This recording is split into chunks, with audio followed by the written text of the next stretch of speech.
Ya, Assalamualaikum warahmatullahi wabarakatuh. Waalaikumsalam warahmatullahi wabarakatuh. Selamat pagi Bapak Ibu yang berbahagia. Yang kami hormati Bapak Dr. Andes Fadli, LPD, mentor kami dalam kegiatan orientasi nilai dan etika P3K tahun 2024. Yang berbahagia Bapak Ibu guru semua peserta orientasi. Baik, pertama-tama marilah kita panjatkan puji syukur kehadirat Allah Subhanahu wa taala yang dengan rahmatnya pada hari ini kita bisa berkumpul di tempat ini dengan keadaan yang sehat dan berbahagia. Kedua kalinya salawat serta salam senantiasa kita tujukan pada junjungan kita baginda Nabi Muhammad SAW yang senantiasa kita nantikan syafaatnya di hari akhir nanti. Baik Bapak Ibu yang saya hormati, pada kegiatan pada pagi hari ini kita nanti akan mendengarkan pemaparan dari peserta orientasi nilai dan etika, pemaparan berupa rencana hasil kerja yang nantinya akan disampaikan secara bergantian. Untuk itu mari langsung kita awali kegiatan pada pagi hari ini sebelumnya dengan bacaan basmalah terlebih dahulu. Mari saya hantarkan. Terima kasih. Selanjutnya langsung saja untuk pemateri kita, pemapar yang pertama yaitu Ibu Nini Setiawati. Kepada beliau kami persilakan. Assalamualaikum warahmatullahi wabarakatuh. Selamat pagi Bapak Ibu semuanya. Pertama-tama yang terhormat Bapak Dr. Agus Fadli LPD sebagai mentor kami. Sebelumnya perkenalan dulu.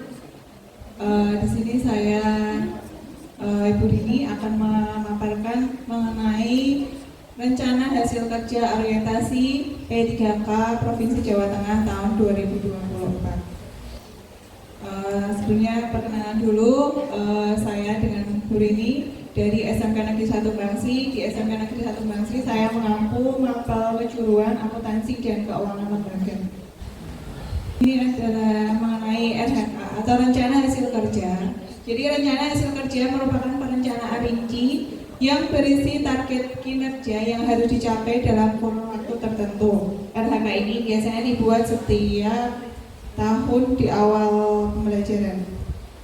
Selanjutnya, ini adalah RHK tahunan yang saya susun. Yang pertama, tersusunnya kurikulum operasional satuan pendidikan atau KOSP yang berorientasi pada peningkatan pembelajaran secara partisipatif. Yang kedua, terkelolanya pelaksanaan pembelajaran yang berfokus pada implementasi kurikulum operasional satuan pendidikan atau KOSP. Dan yang ketiga, terlaksananya peningkatan kualitas praktek pembelajaran guru.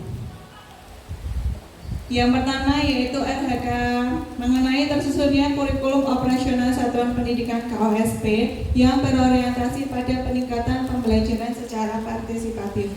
Rencana hasil kerjanya adalah tersusunnya kurikulum operasional satuan pendidikan atau KOSP sebagai acuan dalam peningkatan pembelajaran. Aspek dan indikator kinerjanya yang pertama dari sisi kualitas, yaitu dilihat dari tingkat kontribusi dalam penyusunan dokumen kurikulum operasional satuan pendidikan atau KOSP dengan standar yang digunakan. Yang kedua, dilihat dari kuantitasnya, yaitu berdasarkan persentase keakuratan berkas yang dibuat, jadi meliputi modul perangkat pembelajaran yang saya buat. Dan yang ketiga, berdasarkan waktunya yaitu 6 bulan. Berdasarkan kegiatan dan tahapan dalam penyusunan perangkat pembelajaran, yang pertama adalah menyusun perangkat pembelajaran meliputi CP, ATP, modul ajar, dan administrasi lainnya, bisa meliputi minggu efektif, prota, promes, dan yang lainnya. Kemudian output kegiatannya yaitu tersusunnya dokumen perangkat pembelajaran. Penerapan nilai-nilai berakhlak yang pertama yaitu menggunakan kompeten. Saya mencari referensi dan dasar penyusunan modul ajar yang benar untuk meningkatkan kompetensi. Yang kedua, berorientasi pada pelayanan. yaitu saya membuat modul ajar dengan memperhatikan pembelajaran yang berpusat pada siswa. Dan yang ketiga, akuntabel, saya menyusun modul ajar dengan jujur dan tanggung jawab. Yang selanjutnya yaitu kolaboratif. Saya ketika membuat modul ajar berkolaborasi dengan teman sejawat dalam penyusunan modul ajar agar sesuai dengan yang dipakai dan sesuai dengan kebutuhan. Selanjutnya RHK yang kedua yaitu terkelolanya pelaksanaan pembelajaran yang berfokus pada implementasi kurikulum operasional satuan pendidikan. RHK atau rencana hasil kerja yaitu terlaksananya pembelajaran melalui perencanaan dan perangkat penilaian atau asesmen yang mengacu pada kurikulum operasional satuan pendidikan. Aspek dan indikator yang pertama dilihat dari kualitas, dilihat dari tingkat kehadiran guru di dalam kelas untuk meningkatkan kualitas pembelajaran dengan mengacu pada kurikulum operasional satuan pendidikan. Yang kedua dilihat dari kuantitas, dilihat dari persentase siswa kehadiran di kelas. Kemudian yang ketiga berdasarkan waktu, yaitu waktunya 6 bulan. Kegiatan dan tahapannya yaitu guru melaksanakan tugas pembelajaran, penilaian dan mengisi kehadiran guru di kelas. Jadi setiap pembelajaran di dalam kelas guru menulis kegiatan pembelajarannya, materinya sampai apa, dan mengisi daftar kehadiran guru. Kemudian yang selanjutnya output kegiatannya, tersusunnya rekapitulasi kehadiran guru di kelas dan tersusunnya perangkat penilaian atau asesmen. Selanjutnya penerapan nilai-nilai berakhlak yang saya gunakan yaitu akuntabel, yaitu saya mengisi rekapitulasi kehadiran guru, mengajar dengan jujur, disiplin dan penuh tanggung jawab.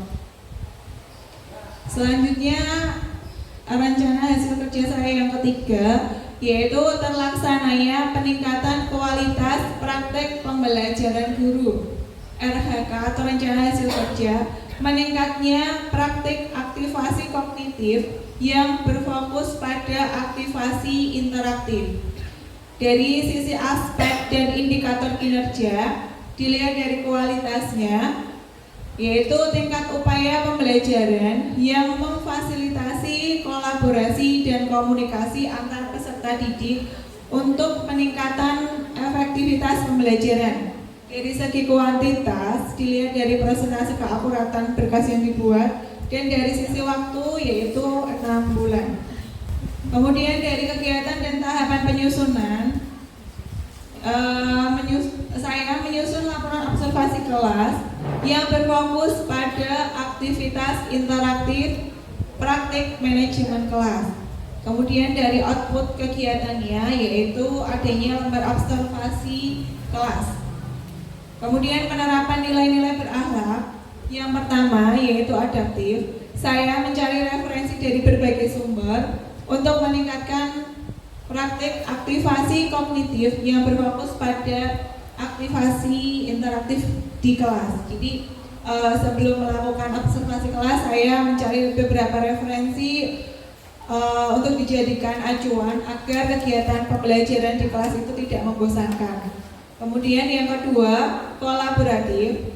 Saya menghargai saran dan masukan yang diberikan teman sejawat untuk terciptanya kerjasama sinergi yang lebih baik.